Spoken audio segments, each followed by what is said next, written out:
Jesus e o Logos. Apresentação: Cláudio Palermo e Aldeniz Leite. Olá, seja muito bem-vindo, seja muito bem-vinda ao programa Jesus e o Logos, começando para você ao vivo pela Rede Boa Nova de Rádio, pela TV Mundo Maior. Eu sou o Júlio Sena e estarei hoje com o nosso querido doutor Aldeniz Leite no programa, trazendo um tema muito importante e muito interessante para esse momento que estamos vivendo: relacionamento familiar e conjugal em tempos de pandemia. Doutor Aldeniz Leite, seja muito bem-vindo ao programa de hoje. Obrigado, Júlio. Bom dia. Um bom dia a você que está nos acompanhando nesse momento. Mais uma vez, uma alegria nós dois aqui estarmos com os nossos internautas. Sem dúvida, será um programa de muito aprendizado, de muitas reflexões positivas sobre esse tema que é o relacionamento familiar e conjugal em tempos de pandemia. Você que está nos acompanhando pela Rádio Boa Nova, pela TV Mundo Maior, pode participar do programa de hoje, pode mandar o seu relato sobre essa questão do relacionamento familiar nesse período em que estamos vivendo e pode mandar também, é claro, as perguntas para o doutor Aldeniz Leite. Você precisa apenas anotar o nosso número de WhatsApp, que é o 11 99643 3827. 11 99643 3827.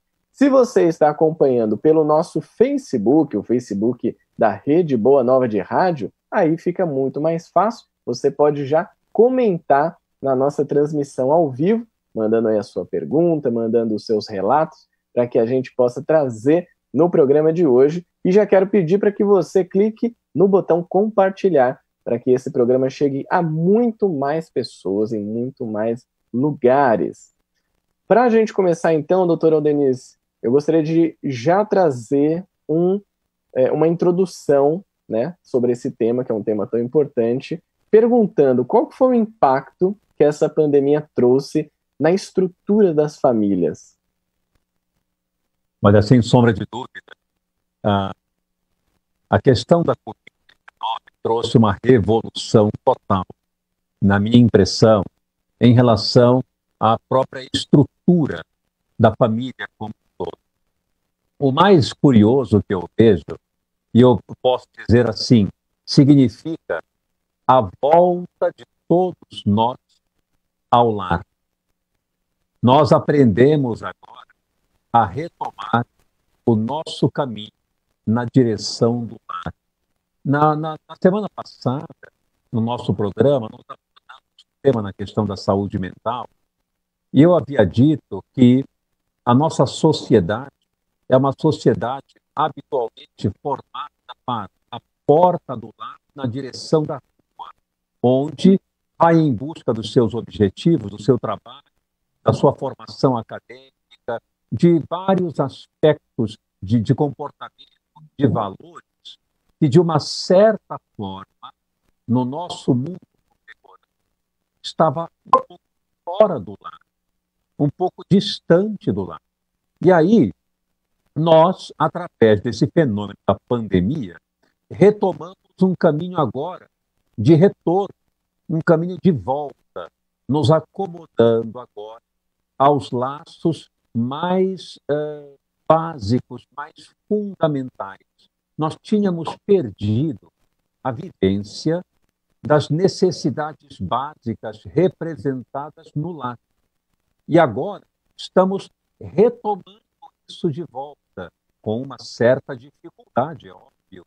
Certamente muitos conflitos estão surgindo nos lares em geral. Não há a menor dúvida disso. Daí até o nosso tema. Mas nós estamos voltando. Isso me faz lembrar, Júlio, aquela parábola do filho pródigo, onde ele, na sua grande emancipação, que é justamente hoje o que vínhamos vivendo até então, a necessidade de emancipação, de saída, de independência, ele pega todos os seus bens e sai. E em função da sua imaturidade, perde tudo. E quando se dá conta disso, faz justamente aquilo que a pandemia veio a nos fazer praticar, voltar ao lar e desenvolver aquela base essencial do convívio mais primitivo e temos, que é o lar. Então, minha opinião, veio para revolucionar toda essa estrutura e nos dar subsídios novos de como valorizar a relação com os filhos, o nosso recolhimento interno. Todos esses aspectos eu acho que são muito importantes nessa fase atual. Sem dúvida. Doutora Denise, acho que a gente teve um pequeno problema técnico aqui com a sua voz, a gente conseguiu ouvir, mas estava falhando um pouco. Então vamos testar sem esse microfone, a gente vai pelo microfone do computador mesmo, eu acho que vai funcionar melhor, a gente vai conseguir ouvir melhor a doutora Denise no programa de hoje. Bom, já estou aqui... Está melhor agora? Está melhor sim, doutor, obrigado. Tá bom. Ficou ótimo. Estou acompanhando aqui também pelo nosso Facebook, muitas pessoas participando, a nossa produtora Regina Prata, mandando aqui um bom dia, ótimo programa. A Edna, a Márcia Gomes também aqui com a gente, a Dila Mara Cavalheiro, bom dia a todos, irmãos. Bom dia você que está acompanhando Jesus e o Logos de hoje, falando sobre relacionamento familiar e conjugal em tempos de pandemia. A gente quer saber o que tem acontecido na sua casa, na sua estrutura familiar, depois que entramos nesse período de quarentena. Mande aí o seu relato para a gente, também as suas dúvidas, você pode participar do programa de hoje. Que o doutor Aldenise já trouxe para a gente, inclusive fazendo, né, essa analogia com a parábola, né, que é muito interessante, que a gente também reflita nesse sentido. Doutor, quais são as mensagens que esse período traz para as eventuais mudanças que vão acontecer no relacionamento familiar das pessoas? Eu observo um dado muito importante. Nós havíamos, até então, sem perceber, nos apartado muito do convívio mais estreito com os familiares, com o contexto do lar. Mesmo que nós estivéssemos presentes nele, ainda assim havia uma pobreza de comunicação. Não só pelo fato de constantemente estarmos envolvidos no trabalho, no ambiente acadêmico, nos momentos de lazer, sempre ou quase sempre distantes do lar. E aí nós perdemos um pouco aquela capacidade de desenvolver aspectos de natureza afetiva.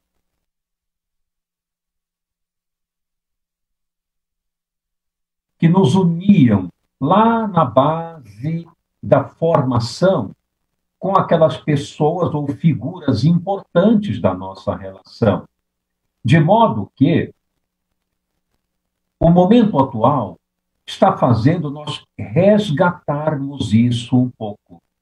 Eu vejo, por exemplo, pacientes meus, por exemplo, mais jovens, e dizem assim, a minha mãe e meu pai ficam o tempo inteiro no meu quarto, estou lá ouvindo minha música, etc., ficam batendo, não quero conversar, tal. Quando eu tenho vontade de fazer um lanche, eu pego meu telefone, mando um WhatsApp lá para minha mãe na sala e digo, olha, traz alguma coisa para mim. Quer dizer, a pessoa nem se levanta mais para ir até a sala. Manda um WhatsApp lá na sala para dizer alguma coisa. Então, esse fenômeno de afastamento, até mesmo dentro do próprio ambiente, veio trazer o alerta para nós de que o nosso comportamento estava sendo, eu digo sempre no passado um pouco, porque a revolução está evidente nessa mudança já. Né? E aí, por isso eu coloco sempre no passado, que está sendo já um passado mesmo, a gente vem mudando já com isso. Então, as pessoas, mesmo dentro do próprio ambiente, estavam distantes, conversavam pouco, não se comunicavam tanto, não sentiam como o outro estava sentindo não avaliava como a outra pessoa tão próxima estava pensando. E esse momento de mudança está nos solicitando isso. Que nós passemos agora a sentir mais como o outro está sentindo, a entender mais como o outro está pensando, quais são as necessidades de cada um. Então, esse momento de convivência, de união, de estar mais próximo, obrigatoriamente estar presente no lar, vem transformando todos nós como pessoas agora um pouquinho mais capacitadas a identificar outras necessidades que são muito mais simples, básicas e, ao mesmo tempo, tão gratificantes, que é formar laços, unir pessoas, romper com as arestas das dificuldades, das separações e aproximar mais. É disso hoje que nós estamos precisando para que esse planeta saia de provas e expiações para a regeneração.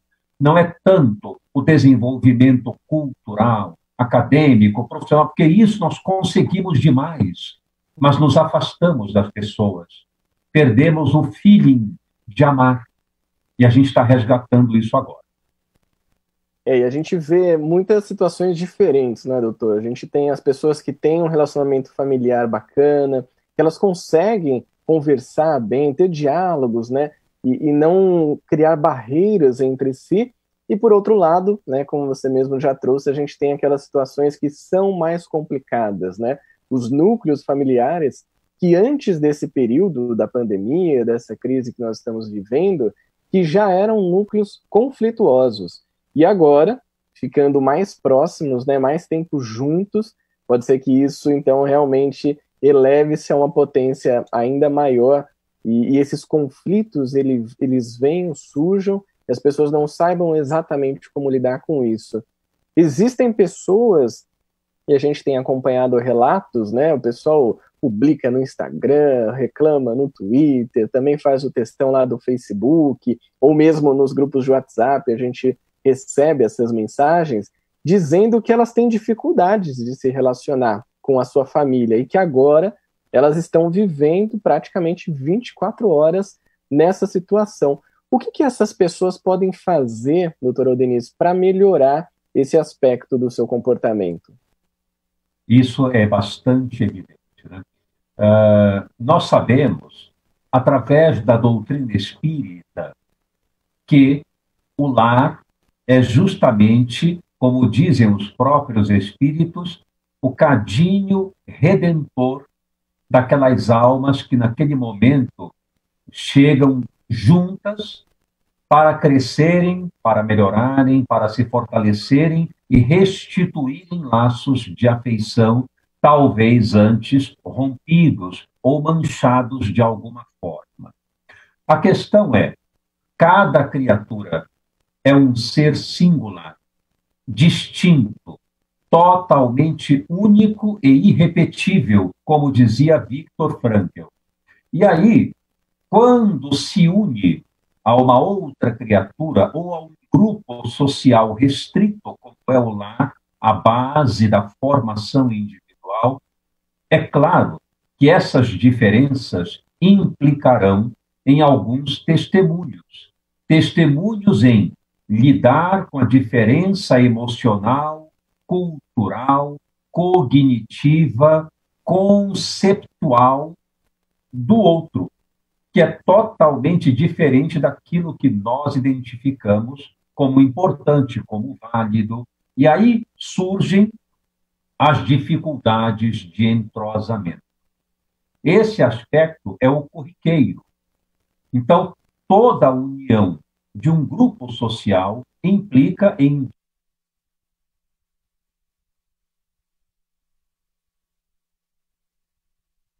matrimônio de entendimento, simbolicamente falando, um casamento de organização, de interesses, para que essas diferenças possam ser lucrativas para todos, um aprendendo com o outro.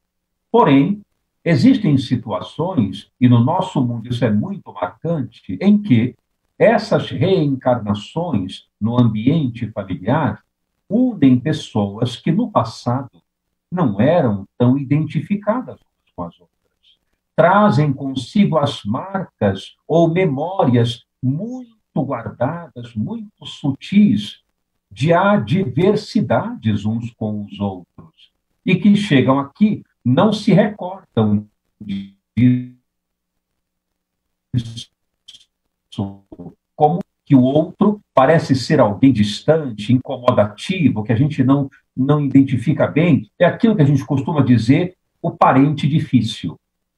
A fulana é tão difícil, aquele é intolerável, não dá para conversar com aquele, a convivência que nós temos é muito difícil, ele é uma pessoa difícil. Então, a lição que fica aí é a seguinte: a logoterapia tem uma proposta para isso, que é onde eu quero transmitir.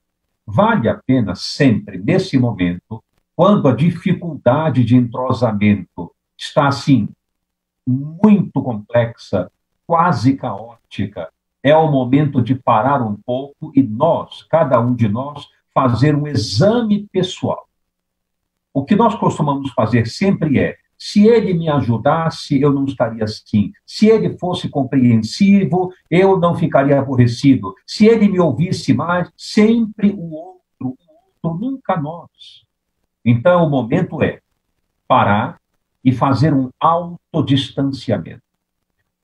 Onde eu estou falhando também para que essa relação não progrida? O que eu posso fazer para contribuir nesse momento a fim de que a dificuldade minore? Qual é o meu papel de perturbação nesse estado em que a nossa relação se encontra? Então, fazer uma avaliação íntima e começar a partir do autodistanciamento, isto é, da autoavaliação honesta, para uma outra técnica, que é a autotranscendência, isto é, sair de si e colaborar com o outro, colaborar com o entorno, vencer o egotismo, o egocentrismo. Ele tem que ser bom comigo, ele tem que ser adequado. Não. E eu estou sendo? Eu posso dar de mim? Então, a maneira que eu vejo é estabelecer o clima de perdão fundamental. E perdão, insisto, que não é dizer para o outro, eu te perdoo. É uma vivência interna de se abrir, não para a queixa, não para a reclamação e para a lamentação, mas para alguma coisa que nós façamos de bom. E quando a gente faz, normalmente o outro colabora. Ele sente e também muda. Então nós sejamos o exemplo daquilo que queremos ver como exemplo nas outras pessoas. Exatamente, acho que essa questão do exemplo é muito importante, e a palavra colaboração ela tem aparecido cada vez mais nesse período. As pessoas têm falado mais sobre isso, de que maneira elas podem colaborar mais umas com as outras. A gente está recebendo aqui já as mensagens do programa de hoje, doutora Aldeniz, e eu vou trazer a mensagem que é da Edna Kellen Costain. Ela está pelo Facebook e ela mandou o seguinte: bom dia, doutor. Tem pessoas que não estão respeitando a questão de como se prevenir nesse tempo de coronavírus. Será que vão ter pessoas com esse comportamento? Perdão. Será que vão ter pessoas com esse comportamento que vão escapar desse mal do coronavírus e se sair bem quando esse período passar? Veja, a normatização de condutas preventivas, ela é fundamental de ser seguida. Se ela não fosse importante, ela não seria preconizada no mundo inteiro. Essas medidas são preconizadas universalmente nos 5 continentes. Isso mostra que ela é importante de geral. Como o vírus, para nós, para o nosso campo orgânico, ele é novo, fatalmente, de alguma forma, todos nós teremos algum contato com ele. Todos nós passaremos por essa experiência de contágio. Alguns em maior proporção, com sintomas mais exuberantes, outros sintomas muito mais leves, muito mais sintomáticos, praticamente. Mas todos nós, de alguma forma, passaremos. O grande problema é, isso não pode acontecer de uma forma intempestiva e global, porque aí nós tornamos o sistema de saúde completamente caótico para atender todo esse grupamento, essa imensidão de pessoas envolvidas. Por isso é que foi feito, porque como o nosso organismo não tem a estrutura imunológica já ciente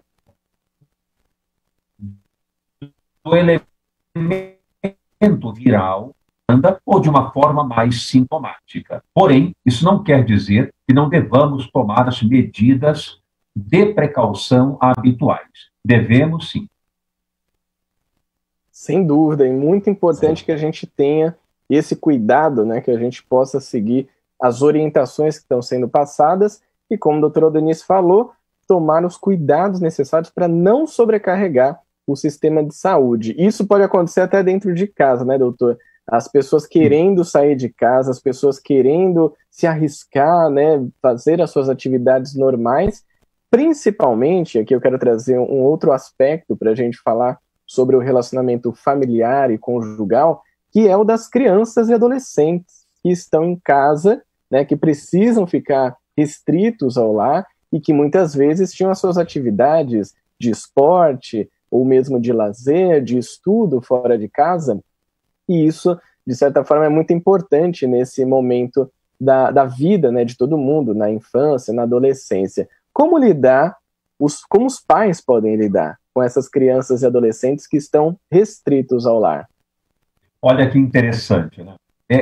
Essa questão das crianças e adolescentes dentro de casa, eu considero esse fenômeno o mais revolucionário de todos, porque é marcante esse fato de que as crianças deixaram a escola e provavelmente ainda vão ficar por um relativo período distantes, porque não há uma previsão ainda tão específica, pode ser que as coisas mudem, isso possa se estender.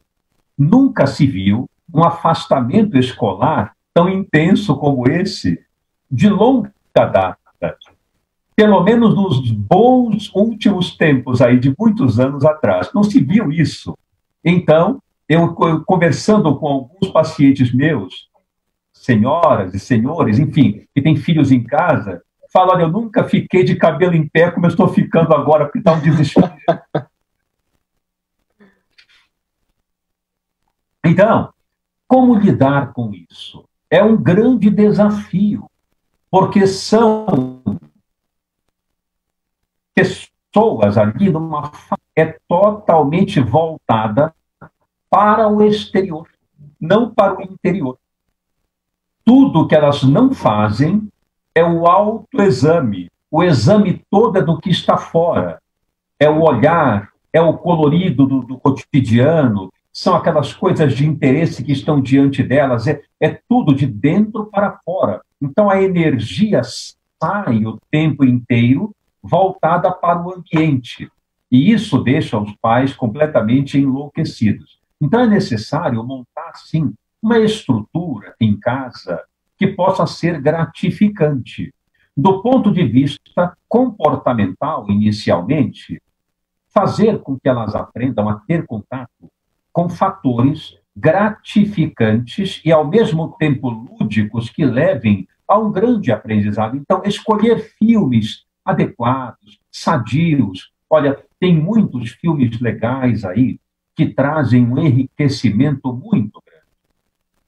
Estimular a leitura, separar um horário do dia para ler, mas não ficar aquela leitura enfadonha do tipo, sente aí e vá ler alguma coisa. Não, participe, marque um capítulo, discuta depois, o que você achou, me conta um pouco. É necessário agora gastar um pouco de tempo maior com essa população de mais tenra idade, a criança, ou mesmo o adolescente, na fase inicial, sobretudo, da adolescência, porque, caso contrário, o que é que vai acontecer? Vai acontecer o que já está acontecendo, e estudos estão mostrando isso. Aumentou muito a busca por jogos eletrônicos, videogames, joguinho, mesmo aqueles mais prejudiciais, que, por exemplo, violência, luta corporal, etc. Por quê? Porque a energia é tanta, o nível de tensão interna para dar vazão às necessidades é tanta, que é necessário lidar com o choque de fora. Por isso é que geralmente procura aquele veículo em alta velocidade ou aquelas lutas corporais, porque é necessário dar vazão à energia. Se nós substituirmos isso pelo diálogo constante, mas não aquele diálogo enfadonho, dialogar com o adolescente, com a criança, em clima de jovialidade, de alegria, buscando assuntos que elas se interessam, escutar mais a criança. A gente tem que ter essa atenção maior. Porque, às vezes, os pais também entediados, claro que acontece, às vezes a gente fica um pouco entediado, prefere até dar o celular mesmo para ele jogar e pronto, para que a gente fique um pouco em paz. Mas, nesse momento, é justamente o oposto que a gente tem que fazer. Claro que temos que ter o nosso momento, mas dar atenção a essa população específica, tendo cuidados diversos, particularmente o aspecto cognitivo, isto é, de informação, assimilar informação, conteúdos bons de leitura, de filmes, diálogos construtivos, sentar à mesa, jantar juntos, gastar um pouco de tempo conversando mais, isso é fundamental. E uma coisa que eu quero deixar aqui de alerta, os riscos que estão ocorrendo, que vem acontecendo, agora mesmo ontem saiu uma publicação muito interessante numa revista internacional, abordando a questão de obesidade em crianças na fase do Covid. Porque as pessoas estão na base agora do fast food. Então, pedindo alimentos, cheeseburger, hambúrguer, coisas guloseimas, porque isso corre mais prático, mais fácil de comer. E estão percebendo que nessa fase, crianças e adolescentes estão ficando com sobrepeso em função desses cuidados mais difíceis, mais parcos no campo da alimentação. Então, até isso a gente tem que prestar atenção. Então, tudo isso envolve o cuidado que nós devemos ter com essa faixa etária para que seja mais produtiva para ela, essa fase que pode ser rica de aprendizado numa outra característica, mais proximidade, envolvimento, diálogo, gratificação de sentar junto, assistir alguma coisa boa, ler algo saudável, fazer o evangelho no lar, pedir a participação de todos, enfim, juntar mais. É isso que o momento está pedindo. Sem dúvida, precisa muito, né, desse apoio familiar, dessa aproximação. Nós estamos vivendo um momento de afastamento social do mundo lá fora, mas dentro do lar a gente pode se unir. A gente tem participações chegando por aqui, doutora Denise. O Jorge Sancho Marques mandando bom dia, a Regina Leite também. E aqui a Eliana Rampani, bom dia, muito agradecida por essas dicas. Realmente tudo isso procede. A Ermelinda Figueiredo, bom dia, presença afetiva. E a gente recebeu uma participação, doutora Denise, pelo nosso WhatsApp. É a participação da Vânia Regina, ela é de Guarulhos, e a Vânia falou o seguinte: bom dia, eu gostaria de fazer uma colocação. Pela primeira vez em 35 anos que ficamos juntos em casa, eu e meu esposo, e eu estou gostando muito, embora haja algumas vezes pequenas discussões. Mas o dia todo, no geral, está sendo maravilhoso. Acordar juntos para tomar café, almoço e tudo mais. Ele está participando das tarefas diárias da casa. E está sendo muito bom, um crescimento nos unindo ainda mais. E para mim, um grande aprendizado para transformar o meu comportamento e grandes reflexões para entender o outro. A relação conjugal é fundamental nesse momento, né, doutora Denise? inclusive se tiver com crianças, adolescentes, e o casal não estiver bem, isso pode reverberar em toda a família. Nesse caso da Vânia, eu acredito que não seja um dos casos mais comuns, né? Eu acredito que seja até pouco raro um depoimento como esse dela. 35 anos juntos, agora vivendo mais próximos, e está sendo bastante positivo. Quais dicas você poderia trazer para a gente para essa relação conjugal seguir saudável, já que não é tão fácil viver tanto tempo junto? Olha só, esse depoimento da nossa amiga é essencial, muito importante e otimista. E nós deveríamos prestar bastante atenção, porque ela já deu aí para nós algumas dicas muito importantes. Ela já deu. Ela falou, olha, tem sido muito bom para mim. Entretanto, claro, há algumas discussões. Então, bem se vê que ela está exercitando, de alguma forma, a capacidade de ter tolerância, de entender que o momento é exaustivo do ponto de vista emocional, de que o calor nas nossas expressões pode ser mais intenso em alguns momentos. Então, um dos primeiros pontos aí é exercer aí uma boa dose de tolerância, compreendendo que o estado de confinamento, por mais que seja no nosso ambiente doméstico, que nós conhecemos, que nós gostamos, que é da nossa intimidade, é, de qualquer maneira, um estado de confinamento interpretado psicologicamente. E todo estado de confinamento implica em nos sentirmos distantes da nossa liberdade pessoal de ser conforme desejamos, de agir conforme as nossas prioridades, os nossos interesses. E isso mexe demais com a nossa emoção, mesmo estando em casa, mesmo num habitat comum. Isso mexe com o nosso estado emocional, mexe um pouco com o nosso ego, que, na verdade, solicita liberdade, atuação, amplitude, e nós perdemos isso. Então, aquela expressão de mau humor, de irritação, é claro que isso vai aparecer em um dado momento, não o tempo inteiro, claro. Não pode ser um traço da personalidade, mas pode ser um momento do comportamento. Então, uma boa dose de tolerância nesse instante é fundamental. Além disso, a possibilidade de cada um estabelecer uma rotina onde haja dois aspectos importantes e distintos. Um, ter um tempo para si. Dois, ter um tempo para ambos. São duas coisas distintas. E, às vezes, mal compreendidas. Às vezes, o cônjuge, por exemplo, quer, eu vou ficar ali no outro cômodo, eu vou ler um pouco, eu vou estudar alguma coisa, eu vou me recolher um pouco, olha, fazer uma pesquisa, pegar meu computador, fazer algumas coisas. E aí o outro desenvolve uma sensação de solidão, de abandono, de incompreensão daquele momento. Poxa, mas você não fica comigo, por que você vai? Eu já estou aqui sozinho e você ainda vai se afastar. Então, é necessário ter a compreensão de que há momentos que há uma necessidade de haver um distanciamento mínimo para cada um fazer suas coisas. Eu vou fazer uma caminhada. Eu vou ali ler um pouco.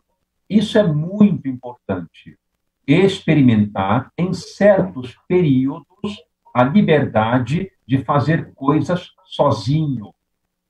Ao mesmo tempo, não esquecer de que há necessidade também de fazer coisas juntos, para que esse distanciamento não seja justamente o envolvimento problemático de ambos. Quando a gente vê, já estamos distantes até dentro de casa, cada um num canto, fazendo, não se vê, não conversa. Não. Então, estabelecer aquele momento de estar juntos. E nesse momento, é muito importante, uma coisa que eu sempre oriento, não apenas jogar conversa fora, como se diz vulgarmente. Jogar conversa fora é muito bom. Em certos momentos é super agradável falar sobre coisas sem ter aquele papo cabeça, como se diz vulgarmente, né? Conversa normal, etc. Mas é o momento agora também de nós perguntarmos para o nosso companheiro, para a nossa companheira, o nosso cônjuge, como é que ele está se sentindo? O que ele vem pensando nesse momento?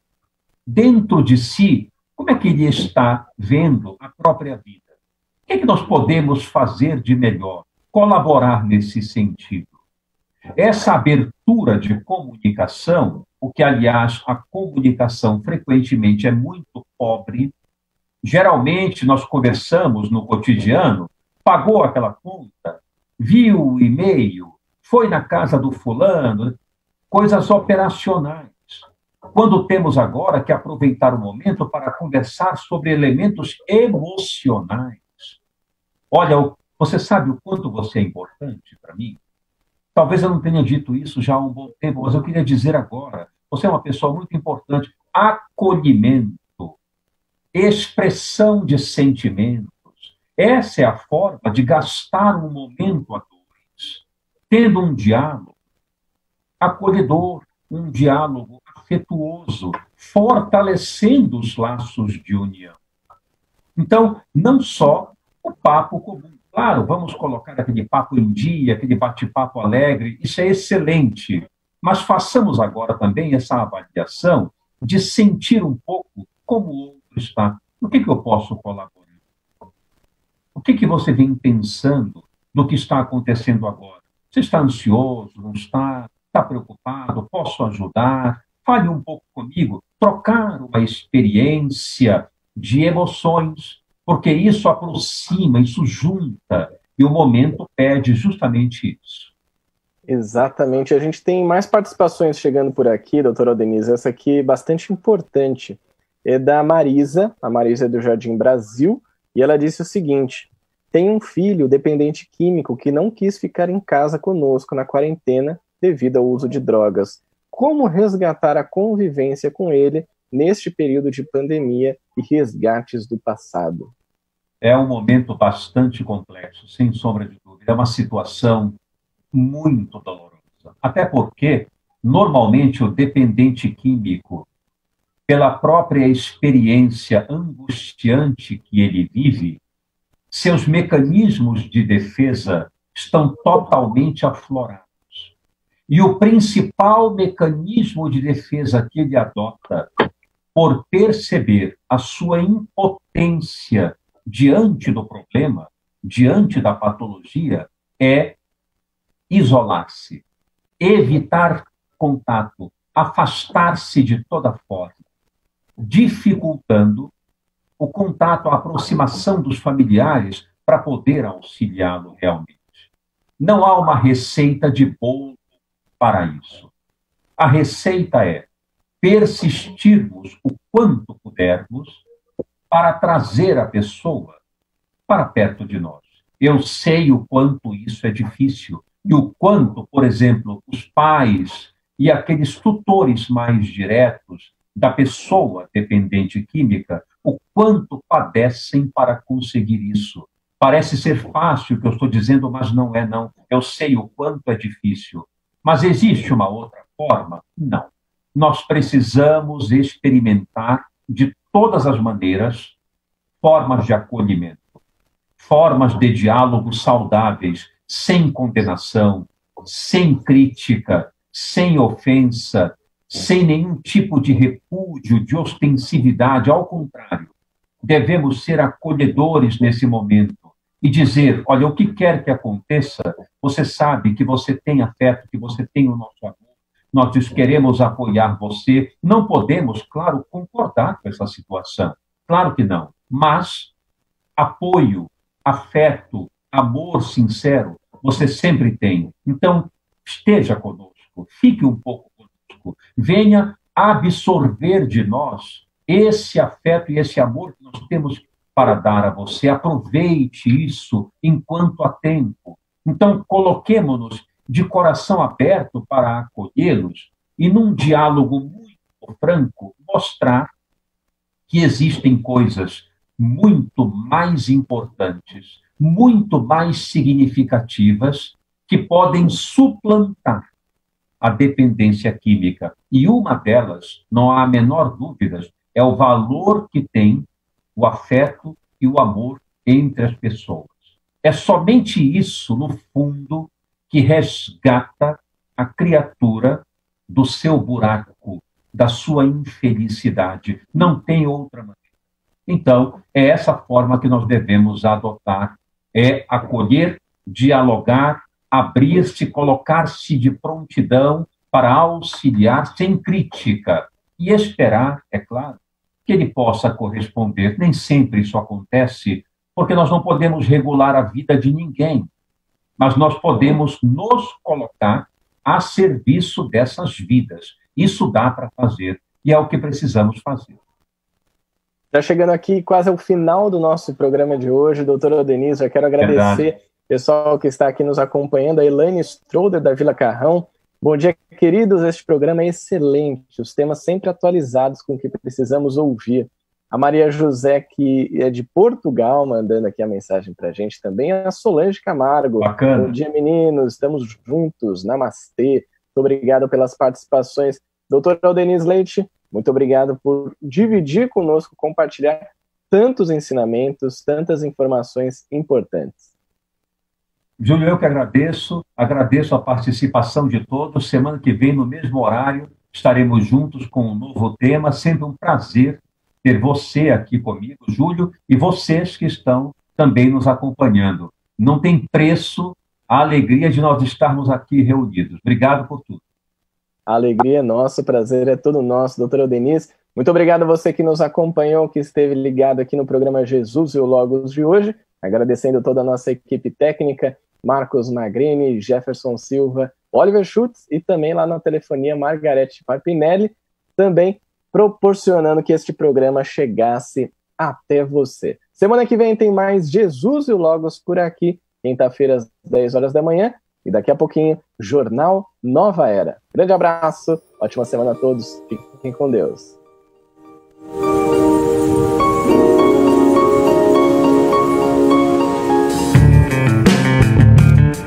Você acompanhou